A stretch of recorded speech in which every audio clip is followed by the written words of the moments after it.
Here we are. We are live with Patrick J. Nardulli joining us from the California side of the Mexican border. Is that right? You're how far? You're Yeah, 4 miles away. 4 miles from the border here in San Diego, Chula Vista to Wow. be exact. Yeah, I miss the beach, man. I lived in Orange Come County, on out. Dana Point. Yeah, I'm gonna take you up on that. It's on record. It's on record. But yeah, folks, welcome to Bono's Health. I'm joined on our Healthy for Life series with one of my 25 or 24 co-authors, contributors to our Healthy for Life project, just above Patrick's head there, to his left, blocking that little chandelier. No, you had it right. You had it on your left hand. I think. That's our symbol for the Healthy for Life book. Very excited to be launching February 4th, 2025. We're recording this January 26th, 2025. So you got about a week and a half. If anybody wants an advanced reader copy, they can reach out to me, reach out to Patrick, reach out to any of the authors. We're going to send you an advanced reader copy so you can take a look, read it, give us your feedback, and then hopefully leave us a 5-star review on Amazon to help us reach more folks and become bestsellers on there. That's just the way the world works. So one quick thing before we get into Patrick here. Drinkelement.com/fitcare. It's right up on the screen there for anybody watching. They're helping me, supporting me, getting this out there to the world. If you want to go to this link, that'll help us as well. /fitcare, drinkelement.com/fitcare. You get a free sample pack with any order, 100% money back guarantee. The best electrolytes on the market. You're getting your hit of sodium, potassium, magnesium. I drink at least one a day, especially living here in Colorado now, being at altitude, especially during these winters where it'll mess your skin up. And we were just talking with another one of the contributors, Dr. Eyal, about dermatology and how skin is pretty important. But we're going to shift over to the heart today. I'm coming right from the heart, and I'm not going to do the other part of that. No Elon Musk references there, but I'm coming from the heart. We're talking about going from chaos to calm. The heart is the way. The title of Patrick's, one of his chapters. He has two, the other one on sleep, co-written with Dr. Alana in our book here, and just excited to dig in. So first of all, yes, what's going on there in California? You're fighting some more fires. A lot of fires going on. Yeah, you got it. You got it, Bo. We got a lot of stuff going on up and down the coast. I'm sure it's been up in the news. Crushed them up north of me, and which is a little bit of a dry season.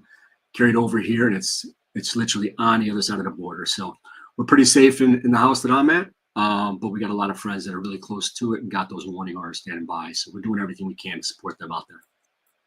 Yeah, we appreciate that. And again, just such a crazy time in California. Colorado has its share. 3 years ago now, we had the Marshall fires, which made national news and lost over 1,000 homes there. And these fires we're seeing this year seem to be surpassing that pretty significantly in terms of total cost and amount of homes and structures lost. But yeah, hopefully we come up with some solutions for these in the long term, and hopefully everybody affected is doing well. But I mean, we're talking about a lot of stressful things here. Let's talk about how folks can practically build these foundational skills. That's our subtitle of our book here: Foundational Skills for Parents, Teachers, Mentors, and the Kids They Love. So tell us a little bit about between sleep and just dealing with stress, which in my practice, I talk about the 5 pillars of health, kind of similar to what we have in the book, slightly different in the exact 5, but I talk about movement, how our output, so to speak, our inputs, meaning nutrition, things like that. We can certainly look at toxic inputs as well, environmental inputs. Then we have recovery. So that there, again, that's a huge part. Hopefully, again, stress piece here. I think that's going to tie in breath work, all that good stuff. And then there's the mindset piece and the connection piece, the social aspect, which I think are all covered in the book one way or another. So again, for anyone eager to improve their health, be healthy for life. That's what the book's all about. But please bring us over to let's start with the heart and how the heart, you measure it. You are retired Navy and you're still working with the military, correct? On some of these concepts in heart math. And if you can talk to us a little bit about what all that is. Sure. Yeah. So this, so I served 20 years and, we saw a lot of the challenges that come with military operations on a daily basis, just wearing the uniform. And really is the 1% that ever wearing those, wearing that uniform. And so the fact of the matter is we just didn't have any tools or knowledge, or they weren't even having these conversations, right? It was all about, what are you going to bring to the table every day and to be able to crush your day, whatever that looks like, from a technical support or if actually boots on the ground, weapon in hand, going down range. And so seeing a lot of those, degradation of just even my peers, my juniors, including senior members, right? I started to get really interested in this as we transitioned out of the military, really 5 years beforehand. And I even saw my little girl kind of unravel before my eyes. And that struck, for me, that was just a moment that, forever changed the course of my life. And I realized two things, Bo, and that was never wanted her or anyone else to feel that same level of fear, helplessness, or any kind of internal chaos, if you will. And that's kind of why it points back to the title of my chapter, that one chapter, is that any one of us, any given day, internally, are probably dealing with some kind of challenge, right? Whether those stresses are coming from the external environment and how we're going to manage those. And, you speak of the word stress, it's our perception of that ability to actually manage that. And then looking inward and what's going on in our body.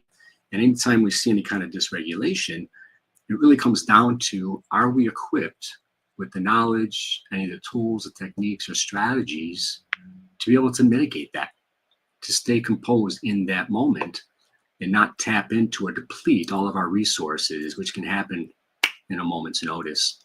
And that just impacts everything else in life, whether it's the performance in uniform or in the job, or just showing up for those that matter most in your life. And so the reason, to answer your question, when it really comes down to the heart, I'm a believer in that, we can get out of our heads, that left side of our brain that's analytical, it's judgmental. It takes so many different resources that if we can drop down into our heart, we're coming from a more authentic place. Well, let's get to the heart math of it all. 2 + 2 = 5, I hear. And but what can you define heart math for us? Again, the science, the technology that's coming along of measuring our heart, our stress. How do we start to quantify these things? How are you using it in your day-to-day practice to help the folks you're working with? Yeah, great question, and thanks for teeing it up for me. So the Heart Math Institute, they've been around for a period of time, 30 years, and probably really the premier members that have looked at this. Now, you and I, as somebody who looks at performance on a daily basis, HRV is a critical piece of that. And let's just, if you don't mind, can you just define that for folks? So we talked about it yesterday with Amanda Carpenter as well. We defined it, but just for anyone listening, if they're not familiar with what HRV stands for, or kind of the broad definition, and you can just give us that real quick. Yeah, easy enough. Heart rate variability, and all we're looking is the beat-to-beat changes that happen in our heart rate. Just like you and I check our pulse, that's one thing. We often feel like it's like a metronome, boom, boom, boom, right? Very steady. But if you measure that, and that's something that we do to quantify these things, is if it was that steady beat, that would be a flat line. And you and I both know a flat line is probably not a good thing when we're looking at an EKG. So what we're bringing in now is the conversation about HRV as a number one biomarker of health and resilience within our nervous system. And so that's the power of this conversation, is teaching folks if they can get a handle on that. And there's simple ways to do that, whether it's with technology. And there's a good list, right? I mean, I was writing down some of those top ones from the Polar, H10, the Aura Ring, the Whoop that I know you wear, brother. It's on my bicep here somewhere. It's in there somewhere. Very nice. But with heart math, we really look at the science behind HRV. And then another ingredient here is coherence. And so we can get into that as well. You heard a little bit about that from Amanda the other day. Mm-hmm. But from HRV perspective, it's so important today, I think, as a biomarker. And then again, bringing some of the psychoeducation of understanding what that means. So when we can measure that, you can identify the resiliency in your own system. And so what does that mean? Or better yet, another way to give an analogy would be, wouldn't it be nice, right, if you could look in a mirror and see your physiology? And so when I think of HRV, I think of it, or biofeedback of that HRV, is that window into your own inner workings. Specifically, we're looking at that autonomic nervous system and the heart. Yeah, no, appreciate that definition. I guess I'll put you on the spot a little bit when we're talking about heart math versus the whoops and the pullers and the aura rings. Do you feel like the usefulness of, let's say, the whoop I'm wearing, and folks can go get a free Whoop 4.0. I'll put a link in there for my referral link. Can't help myself. But all jokes aside, where do you think without biasing you in any way, just because I happen to wear it, where do you think that is? Is it still sort of rudimentary compared to what we're capable of in a lab setting, or do you think the technology of the whoops, the aura rings, are coming along to be useful enough and be valuable enough on a day-to-day basis? Where, again, I'll tell you, I'll pull this up right now on my phone here. For anyone not familiar with Whoop, I have my recovery score. I'm at 73%. That factors in 5 different factors, including my HRV, which today is 72 milliseconds, I believe, is the metric they're using there. And just to go my week by week kind of thing, it has my average, and it has all this fun information. But yeah, just is that valuable information? It looks like I am. Oh, that's my respiratory rates down a little bit. My HRV is up 6% in the past month. And I actually switched from the wrist strap.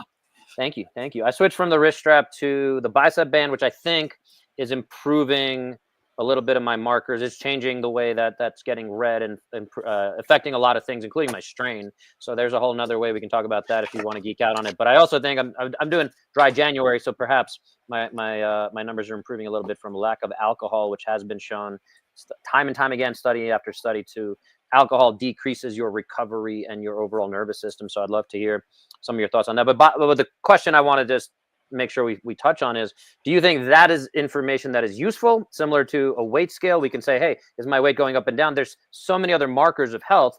This seems to be a much more advanced version. I really like the Whoop particularly. They seem to be at the leading edge when I've done my research on as far as the wearables available at a reasonable cost. But yeah, I'd love to hear your take on that part of the market. And then when is it more applicable? Are there things folks can be doing in a reasonably priced way to reach out to somebody who works with heart math, as I assume heart math might be a little bit more intricate, in-depth, and scientific? Man, I love that question. And so to answer your first question, when it comes down to the value of measuring HRV, as you know, there's a number of different off-the-shelf technology out there that's great, and they do a good job, but they do a great job. And I think Whoop and Aura do a pretty good job of keeping up with the, if you were to do within the lab, right, looking at EKGs or ECGs within the lab, that comparison. Now, the truth of the matter is, Bola, your HRV is going to be different than mine. Right now, and so the importance of that, especially when we're coaching my clients or talking to folks about this, that recognizing that high HRV is a reflection of the adaptability and resilience within our nervous system. Very important to know. Low HRV is a reflection of low, right, adaptability or flexibility within that system, resilience, if you will. However, this is where I don't want anybody to get scared, right? If they go out there and they grab a Whoop or an Aura or any of these other devices, is we got to get your baseline, because this is about you individually, and that whatever that baseline is, and there's a myriad of factors, right? From genetics, traumas, any other things that are going on in the undercurrents of your body, health and wellness. The way we're using it in the military is we're looking at those trends. And this is where COVID was just monumental, because there's a lot of funding to support that and see what can we do to actually predict if someone's trending up or down, and if we can get ahead of, right, those outbreaks. And so some great science on that. I can send it over to you, Bo. I think you might be interested in that. Yeah, please. But the greater value from the individual, especially when I'm talking to,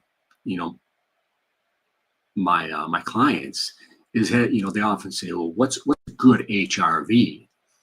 And certainly we can look across the board and we know those different parameters, but I say a good HRV is whatever's good for you. And so I start them by getting at least a baseline of 2 weeks, minimal, right? Minimal 2 weeks.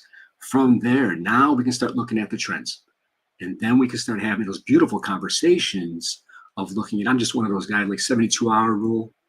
Look back in the last 72 hours, whatever you're feeling today, you can look back in the last 72 hours. And if you take the time to document those things that depleted you or that renewed you, and that's kind of a terminology I like to use when it comes down to our resilience. What are we doing on a daily basis? What are the decisions we're making? what are some of the external factors that are impacting us that affect the data that when we wake up and we check our HRV, we can actually point back to it, and then we can start making true behavioral change. Yeah, really powerful stuff. I always say the same thing when folks ask me, like, we need the few weeks of measurements. 2 weeks is definitely a great barometer of that. I say the same exact thing. So yeah, and then people are like, well, oh, yours is 72, mine's only 51. Like, what's going on? It's like, it's not as important to compare me versus you. It's more important to compare yourself versus yourself. So yeah, I appreciate you bringing some semblance to that and understanding. So yeah, it sounds like is there a better solution though, as far as just to summarize your answer there, is it's coming back to having some of that in the overall picture of your health. And I meant to say this joke yesterday with Amanda when we were talking about the HRV topic, is people getting into these wearables and saying, hey, how did your run go, Patrick? And you say, hold on, let me check my Whoop, let me check what my device says. Like, no, I want to know how it was for you. How is your experience? And talking to the human, these algorithms, the AI is coming along. I guess that's a quick question for you. Where do you think, are you seeing any trends? Are you seeing any hope for AI taking all this information and being at the front lines of this side of it? Do you see AI helping us in the next year, 5 years? Can we expect any major jumps ahead? Yeah, we could tap into that. I don't want to lose sight of what we're talking about with HeartMath in the next layer. So we'll just put it in that, if we will. AI, there's discussions on a weekly basis, to be honest, with some of the organizations that I sit with and discuss, and one of which Amanda's involved with as well. Actually, a lot of our authors are engaged with really looking at AI and how can we leverage it, right? There's a lot of fear out there right now that it's taking away whether jobs or the perspectives of the human aspect of it. And so the fact of the matter that, us as humans are not going anyway anytime soon. And all the variables that come with us being human. Debatable. No. Right. Legit. And with that being said, Bo, I think there's some great opportunity here when we start looking at the data, because, man, as smart as we want to believe that we are, and that we're talking to so many subject matter experts out there, and they're bringing a lot of this information to the forefront, just like yourself, right? Having these conversations, shining light on it. When we can use AI, I'm just looking at this. There's like super highway, right? We're going from analog to digital, of just great information that's collated very quickly to be able to throw that onto a page. Now we can have a greater discussion, bring in those bright minds that understand the human aspect of it, and then parse that out. Yeah. So you want to put the pin in the sleep math, or the heart math. What else can we go back to? So you want to finish that trend? I don't want to. I want to make sure we close that loop. Yeah, no worries. I think what I wanted to really reference here is every other aspect out there that's measuring, or every other organization that's measuring HRV, as critical as that is a biomarker, right, in our health and wellness, our resilience, is when we can break that down, as HeartMath taps into exactly that, right? HRV, but they bring in another element, and that element is our emotions. And so I think today, a lot of what I do and a lot of the discussions we have is, what are we doing to teach EQ, right? That emotional intelligence of self-awareness, as well as self-regulation. And that brings us truly into the nervous system, and understanding, it could be elementary for some within our community, right? The autonomic nervous system and all those automatic processes, that when we start speaking about emotions and we bring that next element in, it ties into a sense of coherence. And so there's a terminology that maybe some are not aware of. And the way we describe that is this alignment of the mind, the body, and the heart with that additional piece of our emotions. And let's talk about nervous systems in general. I think some folks might have a sense of parasympathetic, sympathetic. They might hear these conversations, and even I, having geeked out on all this, I'm always like, which one's para, which one's sympathetic? Like, I'm like, wait, one's to rest and digest, one's autonomic, one's to fight or flight or freeze, or another 4-letter F word. But yeah, when I do breath assessments, just to simplify it a little bit, right? There's that again, go, go, go, cortisol response. So I look at people, I Mm, say, and I can do this virtually for folks. I say, hey, let's just take a look at how you're breathing. So take a deep breath in. And then a lot of folks breathe up into their chest. I'm saying, hey, you're living in that stress mm, world. You're living in that so nervous good. system right there. And kind of what you're talking about, those emotions and just that connection to the feeling. And again, seems to be a huge running connective tissue web between all of the authors so far we're interviewing on this Healthy for Life series, is that ability to connect to ourselves, to connect to where we are, to being aware of our own bodies in space and time, and we might get even into quantum mechanics, I believe, later today.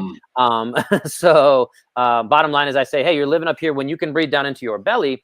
If I can take a deep breath and breathe out into my belly and stick my pregnant belly out here, I'm switching to rest and digest, and I can take my nervous system, and even 2-3 minutes there seems to go in that direction. Now the Whoop specifically, not to keep talking about them, it's just the one I happen to have and most familiar with, but they have 2 pieces in their stress. They have a stress measure, stress monitor, they call it. And I'm not sure if you've looked at that or seen some of the technology there.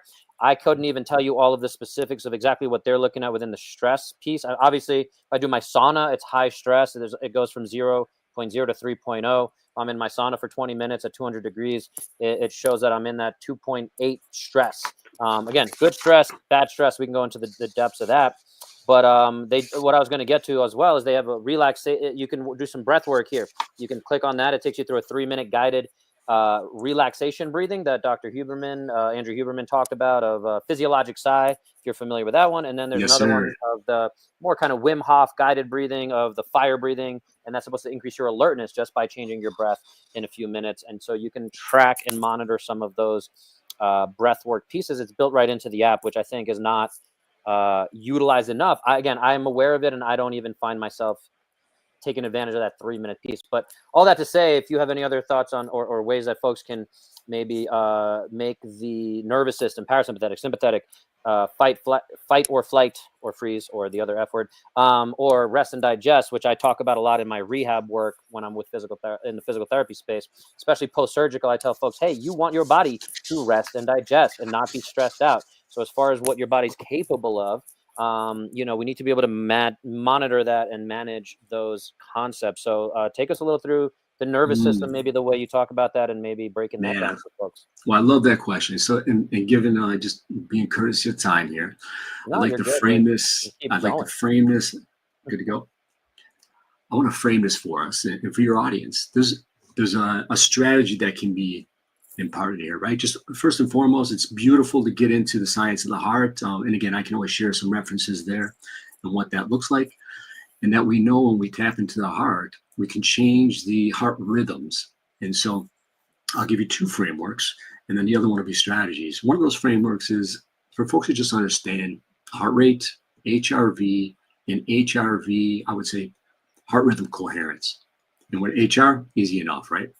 It's the beats per minute that we get. With 0 to 60, great, you're beating it every second. However, that other element is HRV, those beat to beat changes that you and I both know. And this is the beautiful practice that someone can practice just to see their HRV, is to simply sit quietly, check their pulse. If they like to close their eyes, they can. And your inhale, pay attention to the pulse actually increasing on the inhale, because that's a sympathetic action. And to check that pulse again and see how it decreases with the exhale. And that's that parasympathetic response that you were just talking about. And so right there, we've empowered our members, right, to understand that they have control of this automatic process just to our breath. Now, the element that I really want to offer and invite you into is understanding this connection between the mind and the heart. And then if we bring in the emotions, understanding how those emotions drive our physiology. And I'm just a big believer that emotions are the greatest driver for physiology. With every interaction we have with life, just like right now, I'm in a great domain, just connecting with my brother. And so if we can shift from a place of anxiety, frustration, etc., that shows up when we measure heart rate variability coherence, those heart rhythms, that shows up as chaotic. And now what we want to do is we want to teach our folks how to show that rather than this jagged, chaotic vision that we'll see, I want to give you real-time access, right, to get in here with an app that's free, Inner Balance, that you can have the window into your autonomic nervous system and shift from chaotic to smooth, right? And that's coherence. Now, this only happens when we shift and actually get into a state of coherence by engaging. Ideally, you can just 2 different ways to do that. Simply by breath-based breathing, right? Just keeping at 5 and 5, 5.5 up to 6.5. We call resonance breathing, right? 5 seconds in, 5 seconds out. Just calms the nervous system, intentionally exhaling longer than we inhale. And then the other piece of that is if you can engage, right? Make a sincere attempt to think of someone or something in your life and actually feel and evoke that emotion and shift from a depleting emotion to one of renewal. You are now aligning those systems, mind, body, and heart, and it impacts the HPA axis, right? Which now we're shifting from a place of cortisol to a place of DHEA. You can say that word for me if you want, but look it up. It does a ton, and that does a lot of beautiful things. The DHEA, they might look at it as a vitality hormone. You can get it off the shelf, but you can create it within your own chemistry of your body. So that's the power of bringing in that piece of it. And that's where heart math really focuses on, is getting into this coherent state, otherwise often said the flow state. And you and I have been there, right? Anytime you're training, you're just feeling good. You're in the flow, right? I love it when I'm swimming, whether I'm riding. I just get lost with time, or if I'm teaching, because it's something I just love to do.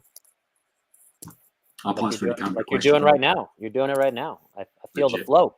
I feel the flow. I do want to take that and again, to demystify a little bit of the stuff for anyone, because I think it's easy to get lost in this. And also the part for me, and maybe I'm overthinking it, maybe that's just the way my brain works, but when we talk about heart health in general, right, we tend to think about it. And traditionally, I think I've always preached, and I talk about a lot of the same kind of things we're talking about here, but VO2 max, the ability to bring oxygen into our body, push carbon dioxide out of our body. You know, if you've seen the folks with the old Gatorade commercials and you have the mask on, you're doing a treadmill test, they increase the challenge, and then you're challenging your system to see how well that engine runs. So VO2 max, another huge predictor, possibly one of the best predictors of longevity and of vitality. Question for you there is, what is the correlation between training this? Do we think that, you know, are these just two very supplemental, almost a yin and a yang, almost a masculine and feminine, as we almost got into with Amanda there, of, again, that heart math, what you're talking about is the electric pieces, more one way that the heart functions versus the ability to just pump blood in and out, and actually be a working piece. You know, I would think ultimately we're trying to improve both these systems, so our overall health improves. That's again where the book comes in. We're talking about all these different aspects of health, and I definitely want to touch on your second chapter about sleep. But question there is, again, what's the correlation, coefficient, connection, all these other C words of between that kind of, again, VO2 max versus the HRV, so the electrical maybe versus the more again maybe physics of it all. Or so mechanistics. Yeah. Go ahead. I'll let you run with it. Yeah, sure. When I look at VO2 max, I think both are critical. I think both essential as far as a measurement. I think they're both essential to train to. VO2 max, you know, I'm looking at when it comes down to cardio health and be able to, and again, we can all refer back to Dr. Peter Attia with his awesome book that just came out, right? Really looking at rather than lifespan, health span, just love that. And identifying the more we can improve, or at least put time and effort and energy into optimizing our VO2 max, we know that impacts all-cause mortality at so many different levels. Now, to break those out, I look at that as more a mechanistic, or really working on the machinery that's working within our hearts. And obviously it's a stress, right? So you're going to have in different camps of pulling away from some of that, those intentional stresses. And a whole other conversation is looking at hormetic stress, eustress, hormesis for adaptation, so we can grow to be better, faster, and stronger. But for today's conversation, my friend, we'll keep it with, when it comes down to heart math, this is about teaching the tools, techniques, and strategies on a daily basis to change our operating system. right, at the nervous system level. And it does take time, practice, and energy. And we're just talking about neuroplasticity, right? Changing the conditions, normalizing the process, because I think most people on, you know, in humanity right now are living in a sympathetic state. And so we don't have to train that. That's just part of what's going on in life right now. And coming from an evolutionary standpoint, I mean, we're not running from any tigers anytime soon, at least most of us. But what are those other things around us that are undercurrents that continue to chase us and never leave us because they're right here, right? Everything that we do. Now, the power of this conversation is, what are we now doing to transition to train that from a strategic standpoint on a daily basis to prepare for those things that are stressful in our lives? Then how do we use it tactically in those stressful events? And then how do we recover from those things?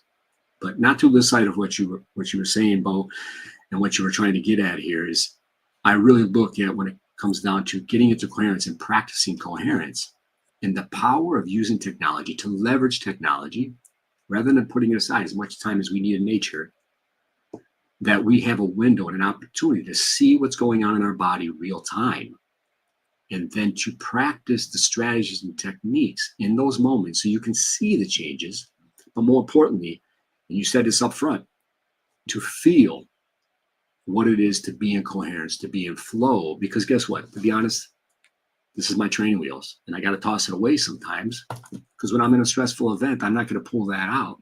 And nor do anybody who's operating in real life. They got to be able to tap into what they know and what they've trained their body to do. And that takes time. Yeah, and I think it's again, I'm really thrilled and excited to see where this book goes. It's, looking at the next generation, we start to see a lot more ADHDs, and maybe there's overdiagnosing. Maybe now we're just diagnosing these things more, but it seems this next generation, whether we're the generation Alpha or Generation Z, but there seems to be a lot more of this stress in general. There seems to be a lot less resilience or anti-fragility, the ability to be faced with a challenge and then rise up and actually get stronger, which I think is what we're talking about here. Again, your work in the military, that's kind of a mainstay of the military, is we need you guys to, we're gonna challenge you, and we're gonna show you what you're capable of, and we're also gonna teach you some of those tools to deal with those stressful situations so you're better trained. I just did a recent interview with a friend of mine who's ex-CIA, and she tells a lot of stories about, and her second book here is called Get Off the X, and it's about defaulting to your level of training and understanding that concept of, again, we're talking about this kind of breath work piece here, but I think there's a lot of overlap of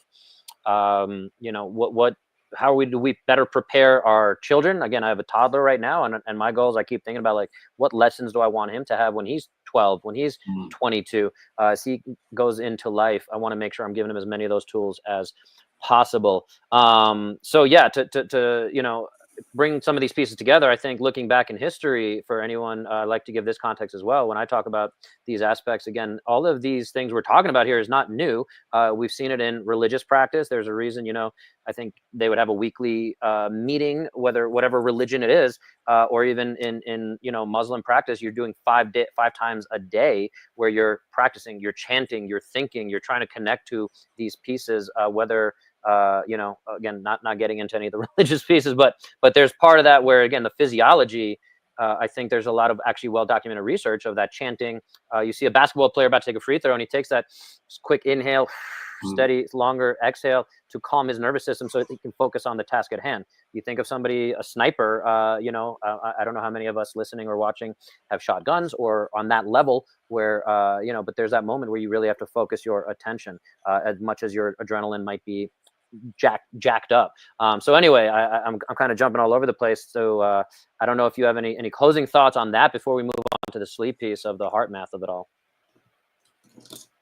Yeah, actually, I got a lot of thoughts on that. Can go on the podcast. I'm sure we can go for multiple hours, but the short takeaway from that is conditioning, right? What are we doing to condition our minds and our bodies to connect and start communicating to one another? We're so caught up in our heads, and I would say the left side of our brain, and not realizing that there's so much more going on below the neckline. And when we start making those connections, really conditioning our minds and bodies to work together, to realize when we start to get disaligned, where we're out of coherence, and I'll use that term, incoherence, right? That very easily we recognize it sooner than later and be able to dial it back in and really get laser focused in whatever that effort is.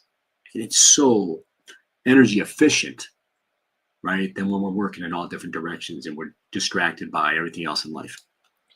Yeah, and I'll just do a quick shout out to a previous guest I had on here, David Bidler, who has a non-for-profit in Maine, and now I believe he has one in London, and he's expanding a bit. And his company called Physiology First, and I'll give him credit for this quote of before you give a high school kid a driver's license, because they don't know what they're they don't you know there's an interesting piece there, but before you do that, you should give them a breathing license. Can you control your Mhm. breath? Can you control your emotions? Because again, you're giving a 17-year-old or 16-year-old control of this, killing machine, right? That's it. It's a scary thing, and we try to teach them these things. We try to give them driver's ed, but yeah, someone cuts you off in traffic.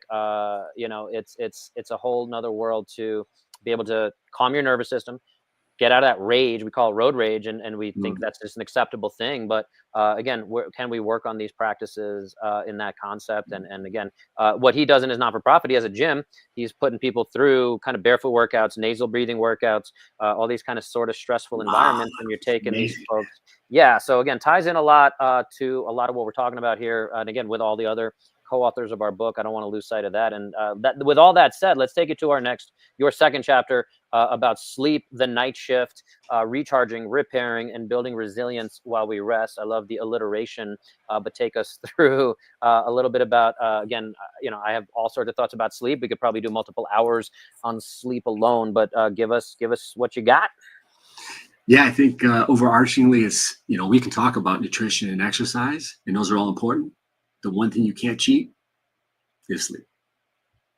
I'm a true believer. There's so many physiological things that happen when we go to sleep, right? And so for me, what can we do today to get strategic, right, and become a better sleeper, right? Master our sleep, and we can look at all the different pillars that really drive that understanding.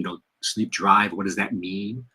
And what impacts that? And so I really like to tie in at least a lot of the conversations that I have when I'm training sleep is to look at the bookends in both sides of those. And we got some great guys out there, Matt Walker. I think we got Sasha Panda out here at UCSD. Looking at at the front end. I always like to ask the question, Bo, when do you think good sleep begins? In the morning, first thing in the morning.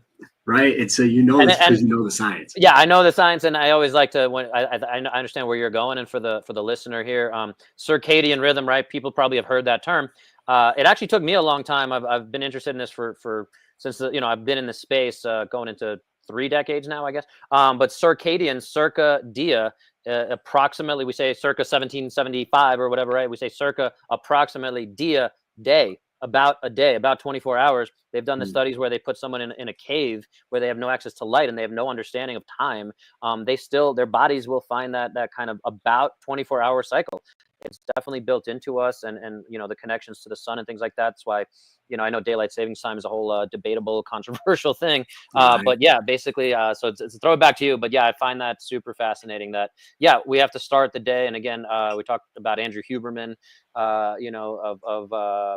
starting first thing in the morning, getting some sunlight, and I have this light right now. It's early enough in the day that hopefully it's setting my circadian rhythm a bit. But yeah, go ahead. Sorry, I do love that aspect of it. No, I love when we get other people online that are excited about the same topic, and because it's to be honest, it's a real challenge in our community. My community for sure, just because they still wear it as a badge of courage Hmm. that I can get by on 3 or 4 hours. So even if they're coming off watch at midnight or watch at 0 2 in the morning, they go right back to their racks and they pop in, whether it's a video or something, because they're looking at it as something that's down regulating their system, but it's a distractor, and they're just robbing themselves of that replenishment that has to happen. I think there's some core things that I look at from the front to the back, and I love that you brought that forward. Is I'm one of those, man. I just beeline for some kind of sunlight within those first 15 minutes. I get grounded, do some breath work, and if our folks, especially this time of year, if they can't get to the sunlight, there are lights out there. Obviously, those are great things to use. But anytime you can start stimulating the physiological changes in your body, whether it's Wim Hof breath, or if it's just doing exercise, that's probably one of my go-tos right after a nice cold shower. I'm very fortunate, Jason. To me, I got a pool and a jacuzzi, so I can drop into there first thing in the morning. The importance of this, why? Well, two things. First and foremost, that sunlight. That's the quickest creator of serotonin, and we know that serotonin is a precursor to melatonin. So when I ever ask anybody, when do you think good sleep starts? Man, we got to know that it's about anchoring everything we're talking about to the 24-hour clock.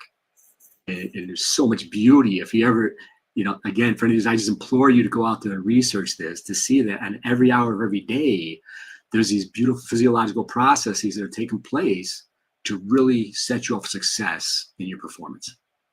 Yeah, and that comes back to, getting the book, taking a look at this chapter. But I do think for folks, we're also targeting folks with parents. And if you have kids in your life, especially the younger the kid is, the harder I think that is to, regulate their sleep cycle, their sleep training, which we avoided doing, as my wife could not, and I don't want to, she doesn't like when I throw her stuff out there, but, we did not do that. So sleep, again, he found a rhythm. He's actually napping right now. Right before we went on, was putting him in the car so the car ride seems to help him take that midday nap. But yeah, sleep again. I always say also, when you're getting enough into the deep sleep, and actually, I guess that's a good question for you before, and we're way over.